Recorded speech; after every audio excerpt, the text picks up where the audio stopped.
The Golden State Warriors dynasty is over. Now, before you go disliking this video, guys, this is not something that I'm actually saying, but this is something that all these news outlets, ESPN, SportsCenter, all of them are actually saying about the Golden State Warriors. And in today's video, I'm going to be going through 5 reasons why the NBA thinks the Golden State Warriors dynasty is over, and I'm going to be giving my opinion on the topic and why I think they are completely wrong. So guys, before you go disliking it, make sure you actually like this video because we are on the Golden State Warriors side. And don't forget, if you want more Golden State Warriors content like this, don't forget to subscribe to the channel and hit that red button down below. But let's get into the first reason. So the first reason the NBA says that the Golden State Warriors dynasty is over, they are saying that Stephen Curry is getting older and he is not the same that he was before. So as you all know, Stephen Curry is getting older in age, where he is currently 34 years of age. Now, a lot of people, when their career starts to decline, is definitely around that 34 plus.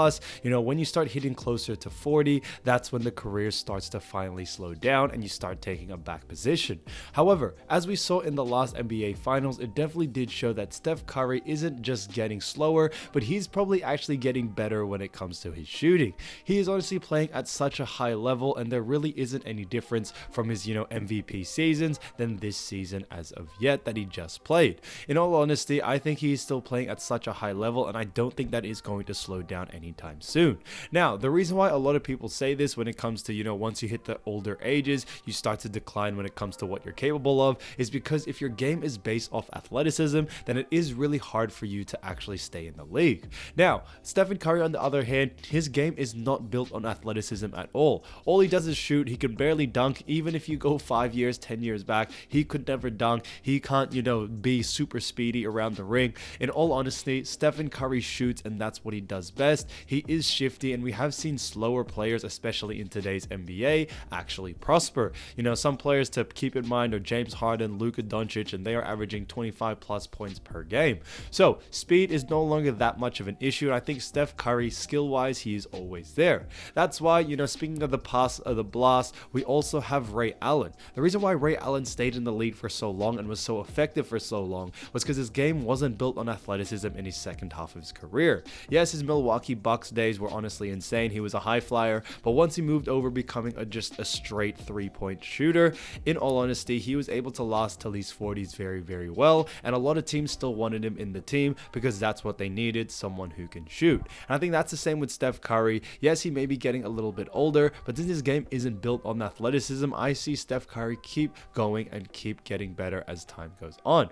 Now, this season he actually averaged 25 points per game, 5 rebounds, and 6 assists, but I honestly don't see him slowing down anytime soon, and I do think he can produce those numbers again next season. But let's get into story number 2, because the NBA, or NBA media, have said time and time again that Draymond Green is getting worse and he's not the same player that he was before, and that they should trade him, or the big three of Steph, Klay, and also Draymond Green is finally over, and I'm here to tell you that is completely wrong. Now, if you do look at the stats, it does show that sort of impression. Back in the day, in peak Golden State Warriors era, in 2015, 2016, he was actually averaging 14 points per game, 9.5 rebounds, and 7.4 assists. So that is somewhat true. In today's season that he just played, he actually only averaged 7.5 points per game, but he still kept an 8-point total rebound average and also 7.5 assists. So he's pretty much already there. The only thing he's missing out on is 2 rebounds and also 7 points. But when it comes to his assists, it's still all there. Now, of course, if you look at those stats, you start to say, oh yeah, maybe Draymond Green is getting worse. But where we really see how effective Draymond Green actually is and why it doesn't show up in the stat sheet is definitely when you look at advanced statistics. Now, his advanced statistics, when it comes to his true shooting percentage, he's actually shooting at his highest true shooting percentage that he's ever had. In 2015-2016 season, I'd call that the peak Golden State Warriors year, especially for Steph, Klay, and Draymond. Steph and Klay played really, really well, but Draymond actually during that season had a true shooting percentage of 0.58. Now, his true shooting percentage now is 0.585. So he's actually shooting better than he was back in the day when it comes on true shooting percentage. Now, if we go to also total rebound percentage in 2015 to 2016, he actually had a total rebound percentage of 14.7, and in today's season he actually had 14, so pretty much exactly the same. His assist, however, back in 2016 was 29 when it came to his assist percentage, and in today it's 32%. So he's honestly performing so much better in that category.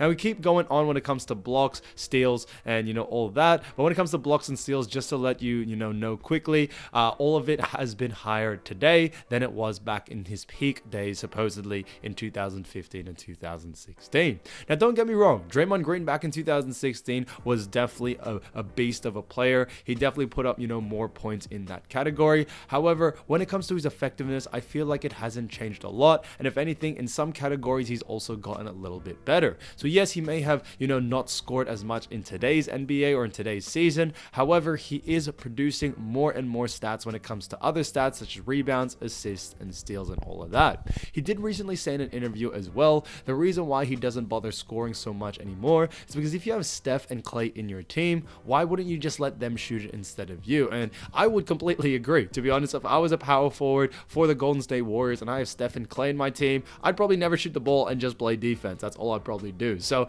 in all honesty, I see where he's coming from, but his effectiveness, I think, is definitely still there, and he's still a very vital player in this Golden State Warriors roster. So another reason the NBA think the Golden State Warriors dynasty is over, they are saying that Klay Thompson can never go back to the way he was prior his ACL injury. And I'm here to tell you again, with all these other NBA media, I guess stories they have come up with, that they are completely wrong again. Now, if we look at Klay Thompson's stats this year, he actually averaged 20 points, 3.9 rebounds, and 2.8 assists. Now, if we look back, like I said, guys, his peak year at Golden State Warriors, which I think is 2015 to 2016, he actually averaged 22 points, 3.8 rebounds, which is pretty much, actually the same, and then 2.1 assists. So he's pretty much averaging the same stats that he was back in his peak days at 2015 and 2016. Now, obviously, points are about 2 points shy of, having the same average, but when it comes to rebounds, he's actually averaging more rebounds today, and he's actually averaging more assists today as well. And I think the reason why he's probably dropped 2 points when it comes to his points per game is because there is so much other scorers now on this team. Not only has Steph taken a bigger load, but you also have other players such as Jordan Poole. You also have other players such as Andrew Wiggins, Kevon Looney, the new players that are also coming in. But even last season, you had Otto Porter, you had JTA, you had Gary Payton II, so you had a lot more scorers when it comes to this new Golden State Warriors roster. And I do have to agree, the 2015 and 2016, they had some great players as well. Sean Livingston, Iguodala was at his peak, but I do feel a lot of the burden was on Klay and Steph to make those buckets. Now, in today's game, or, the way the Warriors play today, I feel like it's very much spread out a little bit more. Steph doesn't have to score, 40 points every single game in order for them to get the win. So, I think that's honestly great, and why you see their points per game actually drop just a little bit. But he's pretty much putting up the exact same stats. 2 points difference is not that much. And in all honesty, the only other thing that I will have to admit is that his field goal has gone down just a little bit. Not by a lot, but in 2016, his three-point percentage was actually 42%. And today's NBA, or in today's season, his three-point percentage is 39%. So it's dropped by a little bit of 3%, which is not too bad. His field goal percentage also back in 2016 was 47%, and today's NBA season was actually 43%, so dropped around 3% as well. So story number 4 that the NBA media love to paint on the Golden State Warriors is that since them losing JTA, Otto Porter, and Gary Payton II, that they are not going to be able to replicate another championship, and as always, that is completely wrong. Now, don't get me wrong, I think they were great players for this team, and don't get me wrong, they are definitely NBA champions. Otto Porter, JTA, Gary Payton II, they really did provide a lot for this team, especially for that second unit. They kept the team very, very deep, and I think that's honestly fantastic, and they will always have an NBA championship under their belt. But when it comes to the players that they have found during entering this offseason, I honestly think, they are definitely still in the same position where they got a great squad and they got a great second unit as well. So obviously we got Kuminga and Moody, who are finally going to be getting a lot more game time, and a lot of people definitely want to see that. We also have players like JaMychal Green, Dante DiVincenzo, which I think is a fantastic pick as well. I feel like he's more like an offensive version of Gary Payton II. His defense may not be the same as GP2. However, I think his offense is a little bit better. He can shoot better, drive better in all those assets. So, in all honesty, he's a great pickup. Mac McClung also has gotten signed to a bit of a deal as well. So there's all a bunch of players, and there's still supposedly one spot left that they are willing to give away. So there's still a lot of spots left, but when it comes to this, I think the players that they have found to replace them are really, really good, and I definitely don't see any diminishing in their actual NBA roster. So, in all honesty, next year, I can definitely see them making it into the finals once again, for sure. Story number 5 is they are saying that Andrew Wiggins cannot make the All-Star ever again.